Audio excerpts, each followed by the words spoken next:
تو فرائض نماز 7 ہیں، جس کی تفصیل تکبیر تحریمہ نمبر 1، دوسرے نمبر پر قیام، تیسرے نمبر پر قراءت، اور چوتھے نمبر پر رکوع، اور 5ویں نمبر پر سجدے، ٹھیک، اور 6 نمبر پر قاعدہ اخیرہ، اور 7واں کیا ہے؟ خروج بسنیہ، ایسا کوئی عمل جس سے ہم نماز سے باہر آئیں۔ اور فقہا نے نماز سے باہر آنے کے لیے جو سنت عمل بتایا وہ کیا ہے؟ السلام علیکم ورحمۃ اللہ۔ یہ تکبیر تحریمہ آپ جانتے ہیں کہ تحریمہ کے معنی کیا ہے، باقی سب کو حرام کر دیں گے۔ تکبیر تحریمہ یعنی نماز میں داخل ہونے کے لیے جو آپ تکبیر کہیں گے، اللہ اکبر، تو یہ تکبیر کہنا بھی فرض ہے۔ اگر کسی نے بغیر اللہ اکبر کے ہاتھ باندھ لیے تو اس کی نماز شروع ہی نہیں۔ جیسے ہم لوگ مسجد میں داخل ہوتے ہیں، ایک تو یہ یاد رکھیں اگر جماعت کھڑی ہوئی ہے تو آپ بڑی تیزی سے دوڑتے ہوئے بھاگتے ہوئے آتے ہیں تو یہ عمل درست نہیں ہے، یہ ادب کے خلاف ہے مسجد کے اندر۔ کہ آپ جماعت میں شریک ہونے کی غرض سے ہی صحیح، لیکن آپ دوڑتے ہوئے آ رہے ہیں، دوڑنا نہیں۔ آپ کی چال مہذبانہ ہونا چاہیے۔ تو آپ آئے اور آپ نے دیکھا کہ امام صاحب رکوع میں ہیں، آپ جلدی آئے، آپ نے جلدی سے ایسے کرا اور پہنچ گئے رکوع میں۔ اب اگر آپ نے رکوع میں پہنچنے سے پہلے تکبیر کہہ دی تھی تب تو آپ داخل ہو گئے نماز۔ اور رکوع کی حالت کا کم سے کم حصہ جو فقہا بتاتے ہیں وہ کیا ہے کہ آپ جھکیں تو آپ کے یہ جو ہاتھ ہیں وہ آپ کے گھٹنوں کو چھو جائیں، گھٹنوں تک پہنچ جائیں۔ اگر اتنا ہو گیا تو آپ کا رکوع ہو گیا۔ اب پتہ چلا، آپ غور کریں، آپ کا اگر یہ عمل ہے اور آپ آتے ہیں ایک دم جلدی سے، امام صاحب رکوع میں ہیں، اللہ اکبر، تو پتہ چلا کہ اللہ اکبر کب کہہ رہے ہو؟ جب خود بھی رکوع میں چلے گئے۔ اور جبکہ قیام کی حالت میں اللہ اکبر کہنا، کھڑے ہو کر اللہ اکبر کہنا کیا ہے؟ فرض ہے۔ تو جب فرض ادا نہیں ہوا تو آپ کی نماز ہی شروع نہیں ہوئی۔ آپ پوری احتیاط کے ساتھ، اطمینان کے ساتھ اللہ اکبر کہیں، اس کے بعد پھر رکوع کی تکبیر اس کے بعد کہیں۔ اللہ اکبر، یہ ہماری تکبیر ہو گئی قیام کی۔ اس کے بعد پھر ہم دوسری تکبیر کہتے ہوئے رکوع میں جائیں، اللہ اکبر۔ امام کے ساتھ اگر ہمیں ایک لمحہ بھی مل گیا رکوع میں تو ہماری رکعت ہمیں مل گئی، ٹھیک ہے نا، کیونکہ پھر ہم اقتداء میں ہیں۔ اور دوسرا فرض کیا ہے؟ قیام۔ قیام کسے کہتے ہیں؟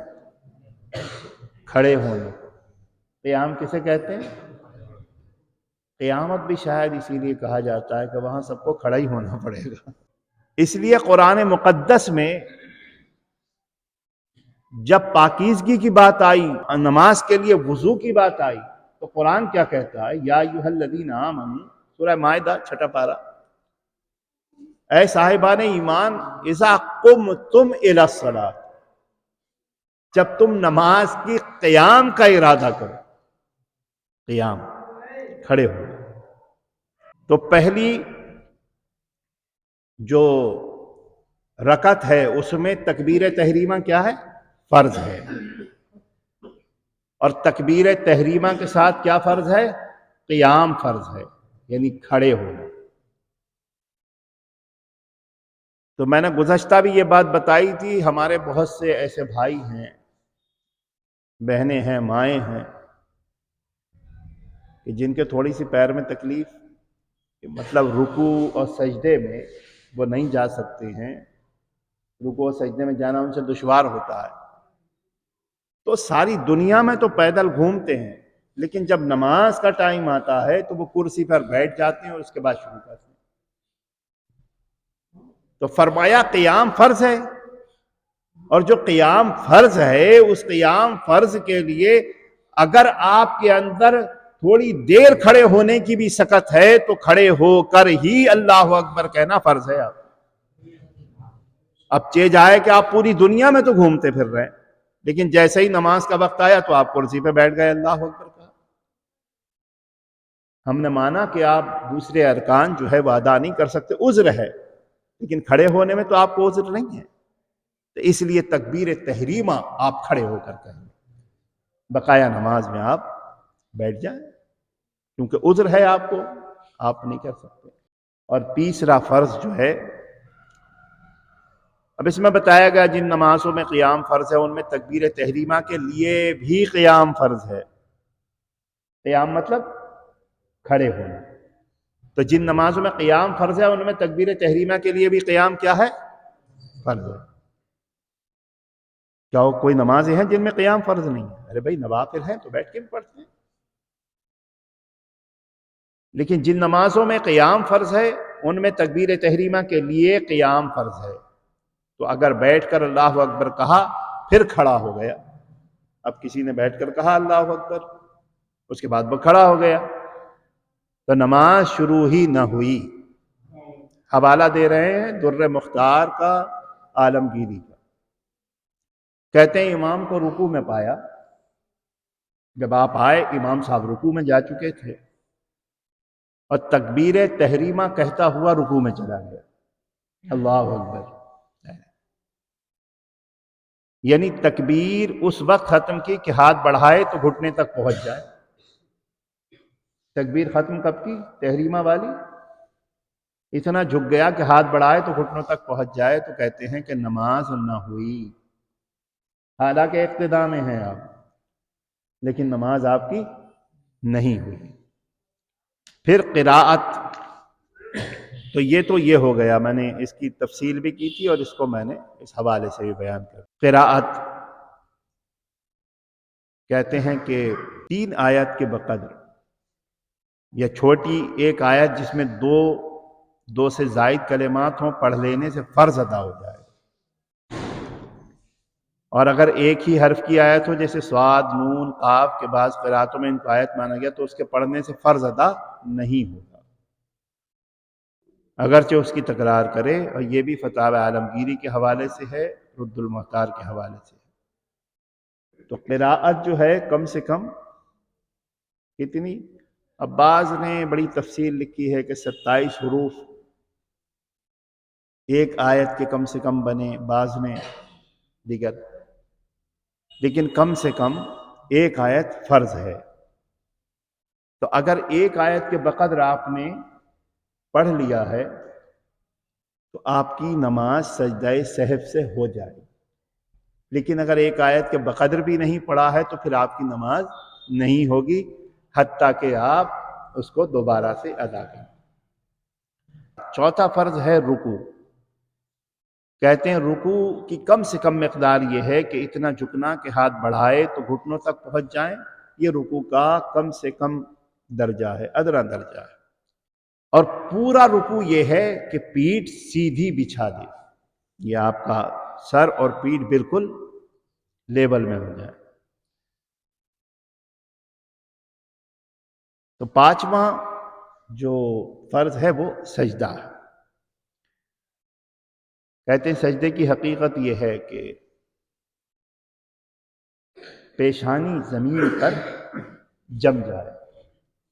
اب کوئی بالکل نرم چیز ہے جہاں پیشانی ٹھہر ہی نہیں پا رہی ہے، جیسے آج کل بڑے بڑے موٹے پہلوان گدے آ گئے، پیشانی جو ہے وہ اس پہ جم نہیں پا رہی، رک نہیں پا رہی، تو وہاں سجدہ نہیں ہوگا۔ اور پھر یہ جو ہے خاص بات جس کو انہوں نے لکھا ہے اس دور میں بھی، اور پاؤں کی ایک انگلی کا پیٹ لگنا شرط ہے۔ جب ہم سجدے میں جائیں گے تو یہ ہماری 10 انگلیاں ہیں، لیکن ایک انگلی کا پیٹ لگنا کیا ہے؟ فرض ہے۔ ابھی واجب کیا ہے وہ بھی انشاءاللہ واجبات کی جب تفصیل ہوگی تو بتائیں گے۔ تو اگر کسی نے اس طرح سجدہ کیا کہ دونوں پاؤں زمین سے اٹھے رہے، میں نے خود دیکھا ہے بعض لوگوں کو سجدے کی حالت میں پیر اٹھے رہتے ہیں، تو کہہ رہے نماز نہ ہوئی۔ تو جس کو سجدے میں پیر اگر اس کے اٹھے رہے دونوں تو اس کی نماز نہیں ہوگی۔ یا پھر کسی نے صرف سجدے میں گیا تو اپنے یہ پیر کی انگلی کا صرف وہی ایک پورا لگا لیا بس ہلکا سا، نوک لگ گئی زمین پر، تب بھی اس کا سجدہ نہیں ہے۔ کہہ رہے ہیں اس مسئلے سے بہت سے لوگ غافل ہیں۔ تو یہ سجدے فرض ہیں، اور ہر رکعت میں 2 مرتبہ سجدہ فرض ہے، یعنی سجدے تو 2 ہیں، وہ دونوں ہی فرض ہیں۔ ایسا نہیں کہ ایک سجدہ کر لیا ایک رہ گیا تو نماز ہو جائے گی۔ تو ہر رکعت میں 2 سجدے کیا ہیں؟ فرض ہیں۔ فرماتے ہیں حدیث پاک میں ہے، سب سے زیادہ قرب بندے کو خدا سے اس حالت میں ہے کہ وہ سجدے میں ہو۔ تو اللہ کا سب سے زیادہ قرب بندے کو جو حاصل ہوتا ہے وہ حالت سجدہ میں ہوتا ہے۔ اب آپ غور کریں، سب سے زیادہ قرب بندے کو اللہ کا جو حاصل ہوتا ہے وہ کس حالت میں ہوتا ہے؟ سجدے کی حالت میں ہوتا ہے۔ اب سمجھ میں آیا کہ شہادت تو شہادت ہے ہی، مگر وہ شہادت کہ جو سجدے کی حالت میں ہو کہ اللہ سے سب سے زیادہ قرب حاصل ہوتا ہے۔ امام عالی مقام کا وہ سجدہ، کہ شہادت بھی ہے اور پھر حالت بھی وہ ہے جو اللہ سے سب سے زیادہ قریب کر دے۔ اللہ۔ چھٹا ہے قاعدہ اخیرہ۔ قاعدہ جانتے ہیں آپ، کہتے ہیں قاعدہ بیٹھنے کو۔ اخیرہ مطلب 2 رکعت والی نماز ہم نے ادا کی ہے تو وہی ہمارا اخیر قاعدہ ہے، وہی پہلا ہے۔ لیکن 4 رکعت والی نماز اگر ہم پڑھ رہے ہیں تو ہم 2 بار بیٹھیں گے۔ ایک بار دوسری رکعت میں تشہد پڑھیں گے، اشہد ان لا الہ الا اللہ واشہد ان محمدً عبدہ ورسولہ، کھڑے ہو جائیں گے۔ یہ ہمارا قاعدہ اولا ہوا۔ تو یہ فرض نہیں ہے، یہ واجب ہے، انشاءاللہ اس کی تفصیل ہوگی۔ اور چوتھی رکعت میں جب ہم بیٹھیں گے تو وہ ہمارے لیے کون سا قاعدہ ہے؟ قاعدہ اخیرہ، اور یہ کیا ہے؟ فرض ہے۔ تو اگر ہمارا قاعدہ اخیرہ ادا نہیں ہوگا تو ابھی نماز ہماری نہیں ہوگی۔ مسائل تو اس کے بہت سے ہیں۔ اور پھر آخری جو ہے وہ خروج بسنئہ ہی السلام علیکم ورحمۃ اللہ کہہ کر نماز سے باہر آ جائے۔